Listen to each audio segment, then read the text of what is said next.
Kidd Kraddick in the morning. The Showbiz Top 5. Hey, this is Kellie Rasberry with your Showbiz Top 5 for Monday. It's July the 13th. Scarlett, Johansson, and Reynolds, when they get around to making babies, they are going to be some pretty ones. But when they do decide to have children, Scarlett says adoption is definitely in their plans. Her oldest brother was adopted. She knows what a joy he brought to their family's life, and she wants to do the same for another child who needs a loving home. And by the way, in Reynolds news, he's just been signed to play the Green Lantern. But I don't really know what the Green Lantern does except wear a really tight green suit and carry a green lantern. So if anybody wants to fill me in on his superpowers, let me know. Now, Rachel Ray has been, talking with this really worse than usual rasp in her voice. When I was on vacation last week, I got to catch a couple of her shows and her voice just sounded awful. Well, she's had a cyst on one of her vocal cords, and she was supposed to have surgery months ago, but she decided, let me try vocal therapy and just see if I can get it fixed that way. That did not work, so she decided to finally go under the knife. Had that benign cyst removed last week. She's doing great, but she's on mandatory vocal rest, so she's having to keep her mouth shut, and that's been the real hard part for her.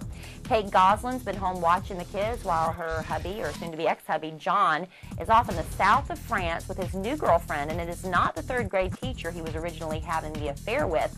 This is the 22-year-old daughter of the plastic surgeon who gave Kate her tummy tuck. So how's that as a little sting and punch in the gut to Kate there? Now, the two of them are in the south of France because John's been wearing a lot of Ed Hardy lately. I don't know if you noticed, but every time you see him, he's even got like the jeans with the lions or tigers on the butt, and he just looks ridiculous. Let's face it, midlife crisis a little early for John. But anyway, it did catch Kristen Audegier's eye. So he flew John and his girlfriend in. They've been in the south of France on his yacht because they're discussing an endorsement deal for John to work with Kristen developing a line of Ed Hardy children's clothing. And then also we hear that his new girlfriend, the 22-year-old, develops or designs shoes and sandals, and she's also going to be working about doing a line with Ed Hardy as well. Now, last season, Ryan Seacrest earned $100,000 per episode of American Idol, roughly about $5 million a year. Well, he's just finished negotiations and signed a 3-year contract that will pay him $45 million, $15 million a year for the next 3 years. And reportedly, it's just really a fraction of what he makes from all of his other business ventures. Michael Jackson's dad, Joe, was on Good Morning American Friday. Nobody has, shut this guy up yet. He's still talking, and reporters are going to stick a microphone in his face because he's always got something intriguing to say.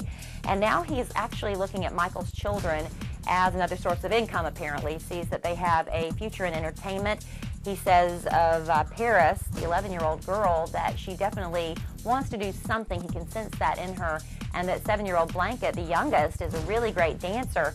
And we did hear rumors that the oldest son, Prince, was going to be doing a duet with his dad when he did the shows in London. So apparently he has a singing voice there. So we don't really know if Joe Jackson will ever get a chance to develop the 3 Jackson children because Catherine and the biological mom of the first 2 kids, Debbie Rowe, have agreed that Joe doesn't need to be anywhere near these children. And if they can't legally bar him, they will do what they can to keep him away, at least beyond just the normal social settings like birthday parties and things of that nature. Catherine and Debbie have decided to work together to come up with some sort of agreement. Catherine still has temporary custody, but Debbie's been granted regular access to the children. The custody hearing was supposed to be held today, a tentative agreement hearing scheduled today, but that's been postponed for a week to give Catherine and Debbie a chance to kind of work things out amongst themselves. They all seem, at this point at least, to want the best for the children, even though Debbie's probably got a little $sign or 2 in her eyes. And that's your Showbiz Top 5.